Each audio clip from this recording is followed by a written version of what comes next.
அவர்கள் தேவனுடைய நியாயப்பிரமாண புஸ்தகத்தை தீர்க்கமாக வாசித்து அர்த்தம் சொல்லி வாசித்ததை அவர்களுக்கு விளங்க பண்ணினார்கள். தலை தாழ்த்தி ஜெபிப்போம்.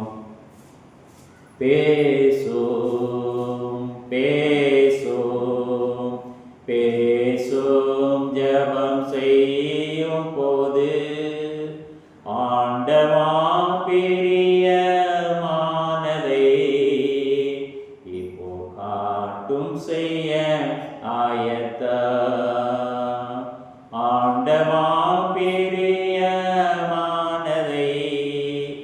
இப்போ காட்டும் செய்ய ஆயத்தம். பேசுகிற நல்ல ஆண்டவரே, இந்த அருமையான தியான நேரத்திற்காக நன்றி செலுத்துகிறோம். இந்த வேத வசனத்தின் மூலமாக எங்களோடு கூட பேசும், கற்றுத்தாரும். நீர் கற்றுத்தரும் பாடங்களை வாழ்க்கையிலே நாங்கள் அபியாசப்படுத்த பலன் தாரும். இந்த நேரம் முழுவதையும் நீரே பொறுப்படுத்திக் கொள்ளும். இயேசு கிறிஸ்துவின் மூலம் வேண்டிக் கொள்கிறோம் நல்ல பிதாவே, ஆமென். கிறிஸ்துவுக்குள் பிரியமானவர்களே, ஆண்டவராய் இயேசு கிறிஸ்துவின் இந்த ஈடு இணையற்ற நாமத்திலே உங்கள் யாவரையும் அன்போடு கூட வாழ்த்துகிறேன், வரவேற்கிறேன். கர்த்தர் நம்மை நினைத்திருக்கிறார், அவர் நம்மை ஆசீர்வதிப்பார். நாம் அனைவரும் நன்கு தெரிந்த காரியம் ஏனென்றால் விவசாயத்திற்கு நாம் ஆயத்தப்படுகின்றோம். விவசாயத்தில் ஈடுபாடு இல்லாதவர்கள் என்று சொல்லி இந்த ஆலயத்திலே கூடியிருக்கிற யாரும் எனக்கு தெரியாது என்று சொல்ல முடியாது. அனைவருக்குமே விவசாயத்தை பற்றி நன்கு தெரியும். விதைப்பதற்கு முன்னதாக அந்த நிலத்தை நாம் என்ன செய்ய வேண்டும் என்று தெரிந்தபடியினாலே பக்குவப்படுத்துவோம்.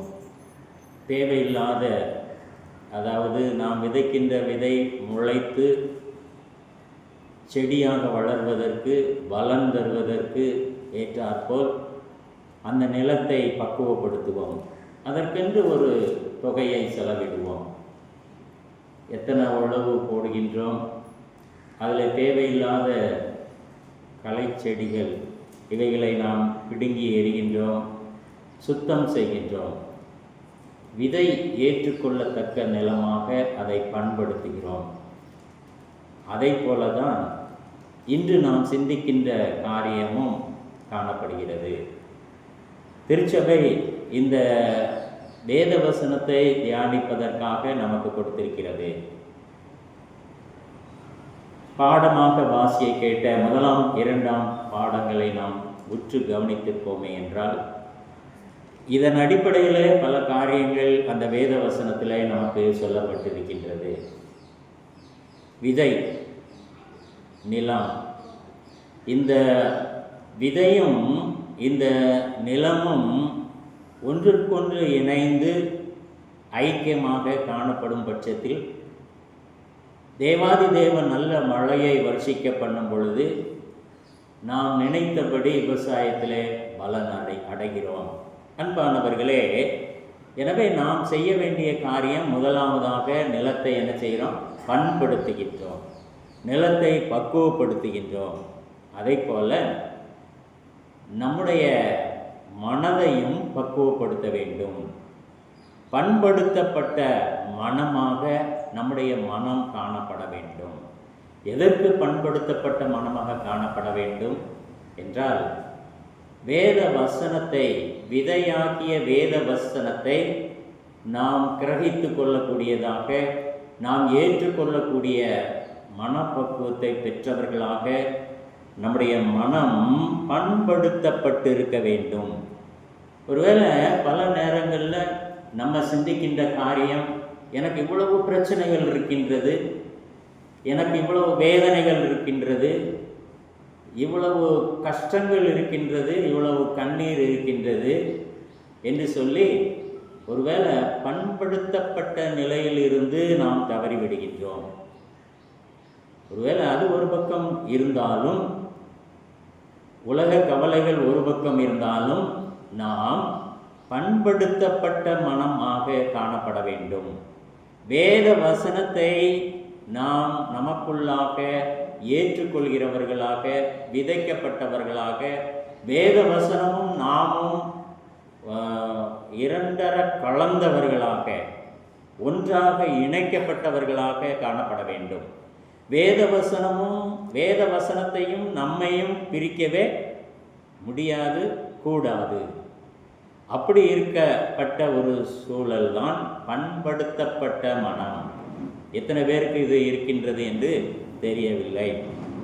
ஒருவேளை ரொம்ப கவலையாக இருக்கிற நேரத்தில், வேதனையோடு இருக்கிற நேரத்தில் நம்ம அந்த வார்த்தைகளை, ஆண்டவருடைய வசனங்களை ஏற்றுக்கொள்கிறவர்களாக அல்லது வாசிக்கின்றவர்களாக, இதன் மூலமாக ஆண்டவர் இந்த உலக கவலைகளை, பாடுகளை நீக்குவார் என்ற விசுவாசத்தோடு பண்படுத்தப்பட்டவர்களாக காணப்பட வேண்டும். அதற்கு தான் நம்முடைய திருமண்டலம் இன்று கொடுத்திருக்கின்ற வசனத்திற்கான தலைப்பு கற்றுக்கொள்ளும் சமுதாயத்தை உருவாக்க வேண்டும்.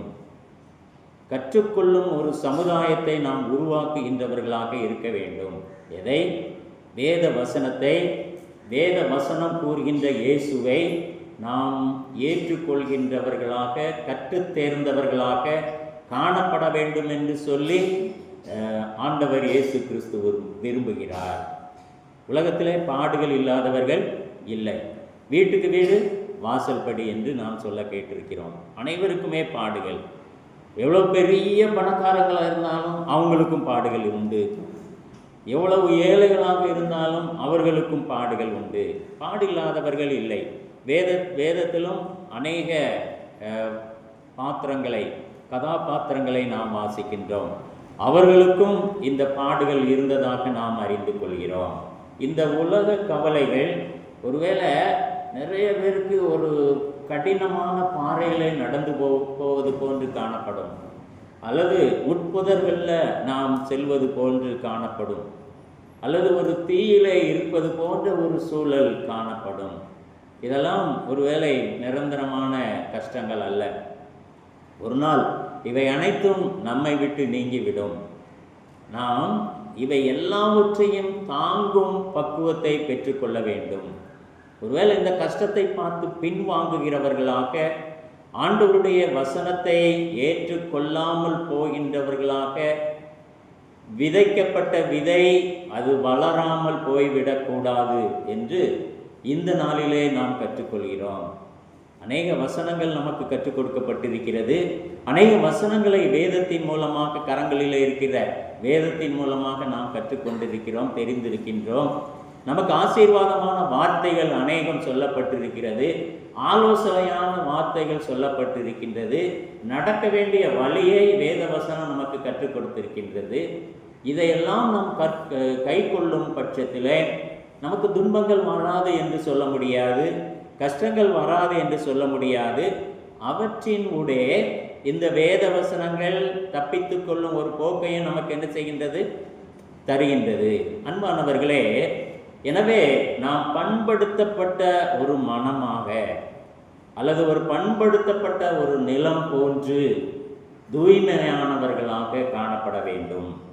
வேதத்தில் பவுலை பற்றி நமக்கு நன்கு தெரியும். வேத புத்தகத்திலே ஒருவேளை 2 கொரிந்தியர் பகுதியை நாம் வாசிக்கின்ற பொழுது பவுலை பற்றி அறிந்து கொள்கிறோம். அதற்கு முன்னதாக ஒரு சிறிய ஒரு காரியத்தை நான் சொல்ல ஆசைப்படுகிறேன்.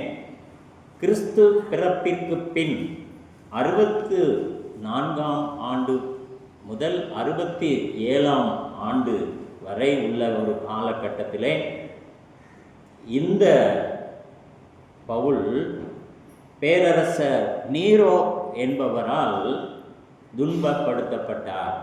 ஆண்டவர் ஊழியர் பவுல் கிறிஸ்துவுக்கு பின் 64ஆம் ஆண்டு முதல் 67ஆம் ஆண்டு வரை உள்ள இந்த காலகட்டத்தில் நீரோ அரசரால் அதிகமாக துன்புறுத்தப்பட்டார். அதனுடைய உச்சக்கட்ட தண்டனை என்ன அவருக்கு கொடுக்கப்பட்டது என்றால், அந்த பவுலுடைய தலை துண்டிக்கப்பட்டது. அவர் ஒரு இரத்த சாட்சியாக மரித்தார் என்பதாக பவுலுடைய சரித்திரம் நமக்கு கற்றுத்தருகிறது. ஆனாலும் அவர் மனம் பண்படுத்தப்பட்ட மனமாக இருந்தது. அநேகர் ஓடி விடுகிறார்கள். கிறிஸ்தவமாக இருப்பதனாலே அது ஒரு நல்ல சொகுசான வாழ்க்கை, கஷ்டமில்லாத வாழ்க்கை என்று நாம் நினைத்து கொள்கிறோம். ஆனால் அது ஒருவேளை ஒரு தவறு தான். கஷ்டங்கள் ஏற்படத்தான் செய்யும், துன்பங்கள் ஏற்படத்தான் செய்யும். ஆனால் ஒரே ஒரு பெரிய ஆசீர்வாதம் என்ன என்றால், இவைகளின் மத்தியிலும் இந்த துன்பங்களின் மத்தியிலும் நாம் என்ன செய்கிறோம்? கடந்து செல்கிறோம். அல்லேலூயா! லகுவாக கடந்து செல்கிறோம். அதிகமான பேர் என்ன செய்கிறாங்க? இந்த சின்ன கஷ்டத்தை தாங்க முடியாமல் அநேகர் என்ன செய்கிறாங்க? அப்படியே கன்னத்தில் கை வைத்து உட்கார்ந்து விடுகிறார்கள். ஆனால் நானும் நீங்களும் ஒரு பண்படுத்தப்பட்ட மனமுள்ளவர்களாக, பண்படுத்தப்பட்ட மக்களாக, எப்படி பண்படுத்தப்பட்டிருக்கோம்? வேத வசனத்தை கற்றுத்தேர்ந்து ஒரு பண்படுத்தப்பட்ட, கற்றுத்தேர்ந்த ஒரு வேத ஞானம் உள்ளவர்களாக பண்படுத்தப்பட்ட ஒரு நிலையில் இருக்கிறோம். ஆவிக்குரிய வாழ்க்கையிலே நம்ம யாரும் என்ன செய்ய முடியாது? அசைக்க முடியாது. எந்த கஷ்டம் வந்தாலும் சரிதான், அது எந்த பலவீனம் வந்தாலும் சரிதான், தேவனையும் நம்மையும், வேத வசனத்தையும் நம்மையும் பிரிக்கவே முடியாது, கூடாது. அந்த 2 கொரிந்தியர் 12ஆம் அதிகாரம் எடுத்தவர்கள் சத்தமாக வாசியுங்கள். 2 கொரிந்தியர் 12ஆம் அதிகாரம் 7, 8, 9 வசனங்கள். என்ன கொடுக்கப்பட்டிருக்கிறது? அன்றியும்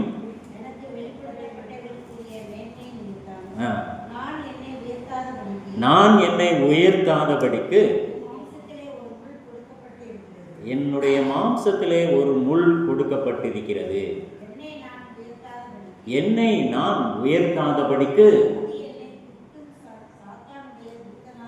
அது என்னை குத்தும் சாத்தானின் காரியமாக இருக்கின்றது. அன்பானவர்களே, ஆனாலும் அவ்வளவு வேதனைப்பட்டாலும், அவ்வளவு துன்பப்பட்டாலும், மனதளவிலோ அல்லது சரீர அளவிலோ என்ன பலவீனம் என்று சொல்லப்படவில்லை. ஒரு சிலர் அவருக்கு கண்ணிலே பிரச்சனை என்று சொல்கிறார்கள். ஒரு சில வியாக்கியம் சொல்கின்றவர்கள், அதை கற்றுத் தேர்ந்தவர்கள், வேதத்தை கற்றுத் தேர்ந்தவர்கள் சொல்கின்ற காரியம், அவருக்கு உடல் ரீதியான உபாதைகள் இருந்தது என்று சொல்கின்றார்கள். எது எப்படி இருந்தாலும் வேதனையிலே அவர் காணப்பட்டிருக்கிறார். ஆனாலும் அவர் இறுதியிலே ஜெபம் பண்ணுகிறார், 3 முறை முறையிடுகிறார். ஆனால் ஆண்டவர் கொடுக்கின்ற பதில் என்ன? என் கிருபை உனக்கு போதும். அந்த முள் இருக்கட்டு, நீ பண்படுத்தப்பட்டவன், அந்த முள் உன்னை ஒன்றும் சேதப்படுத்தாது. அந்த பலவீனத்திலே என் பலன் பூர்ணமாக உன் கூட இருந்து என்ன செய்யும்? செயலாற்றும் என்று கற்றுக் கொடுக்கப்படுகிறது. பிரியமானவர்களே, நாம் இப்படி ஒரு பண்படுத்தப்பட்ட நிலம் போன்று ஒரு பண்படுத்தப்பட்ட மனமாக அல்லது நிலமாக காணப்படுகின்றோமா? பண்படுத்தப்பட்ட மனம். இரண்டாவதாக செயல்படும் நிலை. ஒருவேளை பண்படுத்தப்பட்ட நிலையிலே நாம் காணப்படுகின்றோம், அது நல்ல காரியம்தான். எதுவும் நம்மளை ஆண்டவரை விட்டு பிரிக்க முடியாது. கற்றுத் தேர்ந்தவர்களாக இருக்கிறோம், வேதத்தை கற்றுத் தேர்ந்தவர்களாக இருக்கிறோம். அதே வேளையிலே நாம் செயல்படும் நிலையிலே இருக்க வேண்டும். இன்னும் சின்ன குழந்தைகளாகவே இருக்கக்கூடாது, இன்னும் செயல்படுகின்றவர்களாக காணப்பட வேண்டும். அப்படி என்றால் என்ன? ஆண்டவருடைய வார்த்தையை பெற்றுக்கொண்டவர்கள், இயேசு கிறிஸ்துவை பெற்றுக்கொண்டவர்கள் என்ன செய்யணும்? செயல்படணும். ஏதாவது ஆண்டவருக்காக செய்ய வேண்டும், ஏதாவது ஆண்டவருக்காக நாம் செய்கின்றவர்களாக காணப்பட வேண்டும். நல்ல தாளந்துகளை தந்திருக்கிறார், அநேக பாடல்களை பாடும் தாளந்துகளை ஆண்டவர் தந்திருக்கிறார், அநேக கதை எழுதும் தாளந்துகளை ஆண்டவர் நமக்கு தந்திருக்கிறார். அப்படி என்றால் நாம் அந்த தாளந்துகளை ஆண்டவருக்கென்று செலவிடுகிறவர்களாக இருக்க வேண்டும். நாம் செயல்படுகிறவர்களாக இருக்க வேண்டும். உலக பிரகாரமாக செயல்படுகிறோம், கண்டிப்பாக செயல்பட வேண்டியது தான். நல்லா உழைக்கிறோம், சம்பாத்தியம் பண்ணுறோம், அதெல்லாம் வேண்டியது தான். ஆனால் அதே வேளையிலே நாம் ஆண்டவருக்காக செயல்படுகின்றவர்களாக காணப்பட வேண்டும். இயேசு கிறிஸ்துவை சொல்லுகின்றவர்களாக காணப்பட வேண்டும். அதே வேளையில் நாமும் என்ன செய்யணும்னா, அப்படியே குழந்தைகளாக இருக்கக்கூடாது, அல்லது வாலிப பருவமாக இருக்கக்கூடாது. இன்னும் என்ன செய்யணும்? செயல்பட்டு வளர்கின்றவர்களாக இருக்க வேண்டும். இன்னும் கற்று தேர வேண்டும். அதைத்தான் நான் கடந்த வாரத்திலே சொன்னேன். கற்றது கைமண் அளவு, கல்லாதது உலகளவு. இன்னும் ஆவிக்குரிய வாழ்க்கையிலே இன்னும் வளர வேண்டும். தினம் தினம் நாம் வளர வேண்டும். வேதத்தை கற்று தேர்ந்து அதன்படி நடக்கின்றவர்கள் போல நாம் இன்னும் ஆவிக்குரிய வளர்ச்சி பெற வேண்டும். இன்னும் என்ன செய்யணும்? நிறைய ஜெபம் பண்ணணும், நிறைய ஆண்டவரை பற்றி சொல்ல போகணும். ஆண்டவரை பற்றி நம்ம என்ன செய்யலாம்? பாடல்களை பாடலாம். ஏதாவது நம்ம கூட பணியாற்றுகிறவர்களுக்கு இயேசு கிறிஸ்துவை பற்றி சொல்லலாம். இன்னும் நம்மையும் வளர்த்து கொள்ளணும். அதே நேரத்தில் நம்ம கூட இருக்கிறவங்களையும் வளர்க்க முயற்சி எடுக்கணும். ஆண்டவருக்குள்ளாக நாம் வளர்க்க முயற்சி எடுக்க வேண்டும். நம்முடைய குடும்பத்தின் பிள்ளைகளை ஆண்டவருக்குள்ளாக வளர்க்க முயற்சி எடுக்க வேண்டும். நாம் செயல்படும் நிலையை பெற்றுக்கொள்ள வேண்டும். பிரியமானவர்களே, இந்த செயல்படுதல் நம்மிடத்திலே காணப்படுகிறதா? மத்தேயு எழுதின நற்செய்தி நூல் 4ஆம் அதிகாரம் 18, 19, 20ஆம் வசனத்தை யாராவது வாசியுங்கள் சத்தமாக. மத்தேயு 4, 18, 19, 20. நடந்து போகையில் மீன் பிடிக்கிறவர்களாயிருந்த சீமோனும் அந்திரேயாவும் வலையை போட்டு கொண்டிருக்கின்ற பொழுது அவர்களை கண்டு, என் பின்னே வாருங்கள்,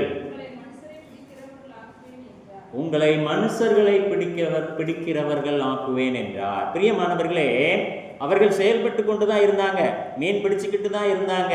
அதுவும் ஒரு செயல்பாடு தான். ஆனால் ஆண்டவர் சொல்லுகிற காரியம், நீங்கள் வலையில போட்டுட்டு என்னை பின்பற்றி வாருங்கள், நான் உங்களை மனிதர்களை பிடிக்கிறவர்கள் ஆக்குவேன். ஆவிக்குரிய வளர்ச்சி. ஒருவேளை நம்ம ரட்சிக்கப்பட்டிருக்கிறோம் போதாது, நம்முடைய மனைவி நம்முடைய கணவன் ரட்சிக்கப்பட்டிருக்காங்க போதாது, நம்முடைய பிள்ளைகளும் ரட்சிக்கப்பட்டிருக்கணும். ஆவிக்குரிய வளர்ச்சியை பெற வேண்டும், இன்னும் வளர வேண்டும், இன்னும் ஆவிக்குரிய வளர்ச்சியிலே வளர வேண்டும். போதாது, பக்கத்து வீட்டுக்காரங்களும் ஆவிக்குரிய வளர்ச்சியில் ஈடுபடணும். பக்கத்து வீட்டுக்காரங்க ஆவிக்குரிய வளர்ச்சியில் ஈடுபடுவதற்கு நாம் அவர்களுக்காக ஜெபிக்க வேண்டும், அவர்களுக்கு இயேசுவை சொல்ல வேண்டும். அவர்கள் எதை பார்ப்பார்கள்? நம்முடைய வாழ்க்கையை பார்ப்பார்கள். நாம் பக்கத்தில் இருக்கிறபடியினாலே நாம் எவ்வாறு ஆசீர்வதிக்கப்பட்டு வாழ்கிறோம் என்பதை அவர்கள் பார்ப்பார்கள். நம்முடைய ஆவிக்குரிய வாழ்க்கை, ஆன்மீக வாழ்க்கை எப்படி இருக்கணும்? பிறருக்கு ஒரு மாதிரியாக, முன்மாதிரியாக இருக்க வேண்டும். என்னை பின்பற்றி வாருங்கள், நான் உங்களை மனிதர்களை பிடிக்கிறவர்கள் ஆக்குவேன். ஒரு ஆவிக்குரிய செயல்பாடு. பிரியமானவர்களே, நாம் இந்த செயல்பாடு உடையவர்களாக காணப்படுகிறோமா? இன்னும் குழந்தையாக தான் இருக்குமா? இன்னும் பால் குடிக்கிற நிலைமையில தான் இருக்கிறோமா? இன்னும் நம்ம என்ன செய்யணும்? சோறு சாப்பிடணும், கறி சாப்பிடணும், இன்னும் வளரணும். ஆவிக்குரிய வளர்ச்சி என்ன செய்யணும்? பெறணும். இன்னும் அதே நிலையில் என்ன செய்யக்கூடாது? இருக்கக்கூடாது. இன்னொரு வசனத்தை நான் மேற்கோள் காட்டுகிறேன். ஏசாயா தீர்க்கதரிசியின் புஸ்தகம் 6ஆம் அதிகாரம் 8ஆம் வசனம். ஏசாயா 6:8. யாரை நான் அனுப்புவேன்?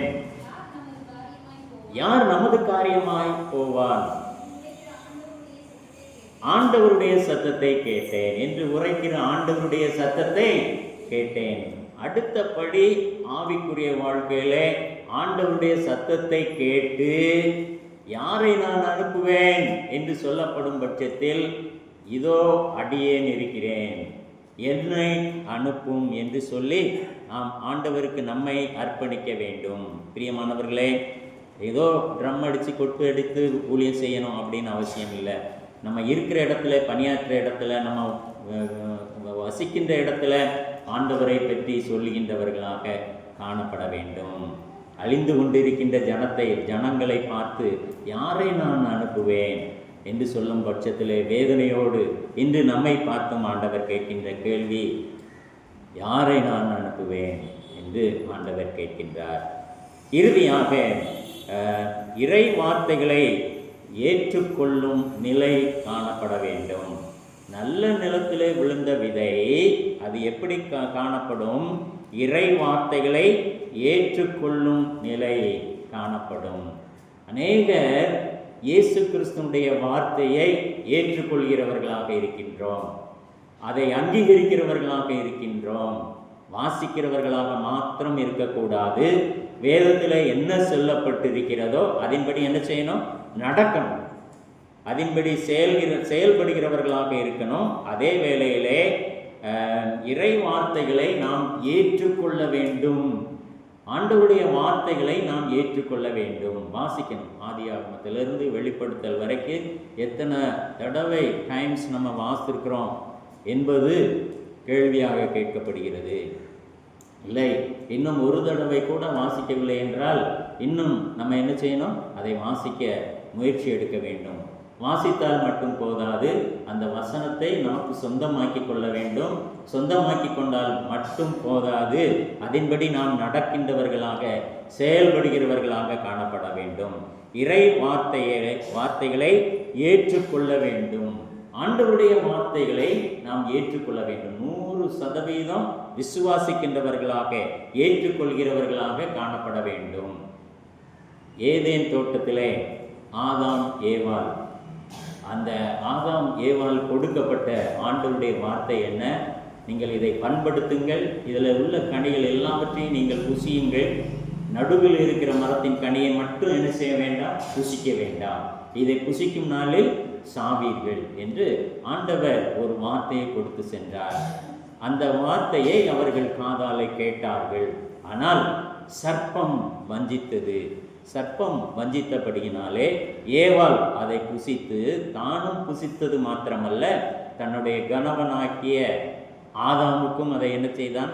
புசிக்க கொடுத்தான். அன்பானவர்களே, இறை வார்த்தையை அவர்கள் கேட்டார்கள், ஆனால் அதை கடைபிடிக்கவில்லை, அதை ஏற்றுக்கொள்ளவில்லை என்றுதான் நாம் சொல்ல வேண்டும். அன்பானவர்களே, ஒருவேளை சில வார்த்தைகள், ஆண்டவருடைய வசனங்கள் நமக்கு ஏற்றுக்கொள்வதற்கு கடினமாக இருக்கும். காரணம், நாம் பாவத்தை பால் போல் பருகி கொண்டு இருக்கிறவர்களாக இருக்கின்றோம். அது நமக்கு நல்லதாக தெரிகின்றது.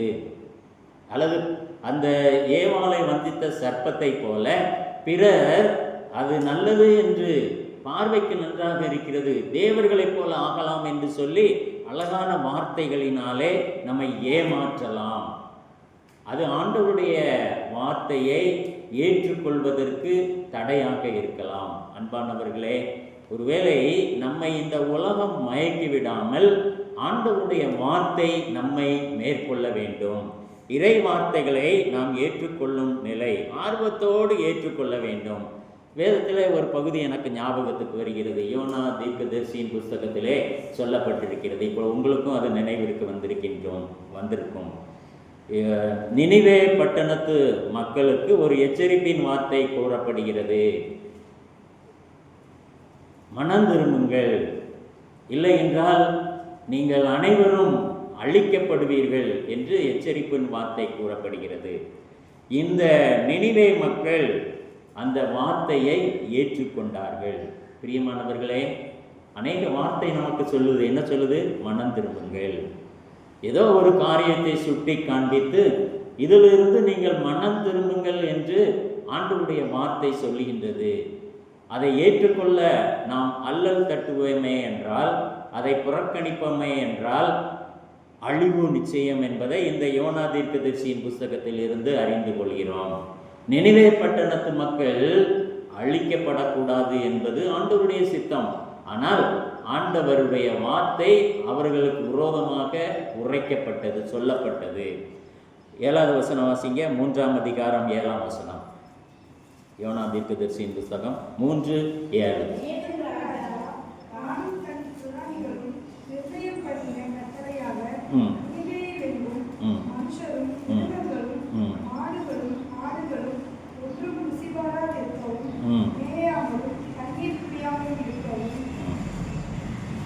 பத்தாவது வசனம். அவர்கள் தங்களது பொல்லாத வழியை விட்டு திரும்பினார்கள் என்று தேவன் அவர்களுடைய கிரியையை பார்த்து தான் அவர்களுக்கு செய்வேன் என்று சொல்லியிருந்த தீங்கை குறித்து மனஸ்தாபப்பட்டு அதை செய்யாதிருந்தார். அல்லேலூயா. வார்த்தையை ஏற்றுக்கொண்டார்கள்.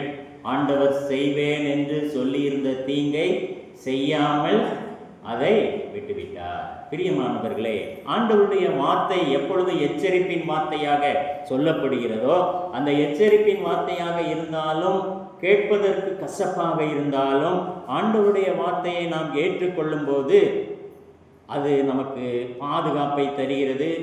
அது நமக்கு ஆபத்திலிருந்து பாதுகாக்கின்றது. ஆண்டவருடைய தண்டனையிலிருந்து நம்மை விடுவிக்கின்றது. அவர்கள் உபவாசித்து ஜெபம் செய்தார்கள்.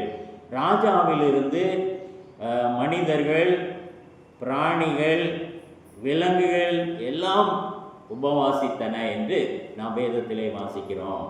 ஏன்? ஆண்டவருடைய தண்டனை நமக்கு வந்துவிடக்கூடாது. ஆண்டவருடைய எச்சரிப்பின் வசனம் நமக்கு சொல்லப்பட்டிருக்கின்றது. அதை நாம் ஏற்றுக்கொள்ள வேண்டும் என்று சொல்லி அவர்கள் ஏற்றுக்கொண்டார்கள். அழிவிலிருந்து பாதுகாக்கப்பட்டார்கள். அன்பானவர்களே, ஆண்டவருடைய வார்த்தை ஒரு விதை. இது நமக்குள்ளே வருகின்றது. பண்படுத்தப்பட்ட மனம் நம்மிடத்திலே இருக்குமே என்றால், ஆவிக்குரிய வளர்ச்சி நமக்குள்ளே இருக்குமே என்றால், அந்த ஆண்டவருடைய வார்த்தையை ஏற்றுக்கொள்வோம், அதின்படி செயல்படுவோம். அன்பானவர்களே, அப்படிப்பட்ட ஆசீர்வாதத்தை ஆண்டவர் நம் ஒவ்வொருவருக்கும் தருவாராக. வேதம் கற்றுத்தருகிறபடி நாம் வாழ்ந்து ஆண்டவருடைய நிறைவான ஆசீர்வாதத்தை நாம் ஒவ்வொருவரும் பெற்றுக்கொள்வோமாக. ஆமென்.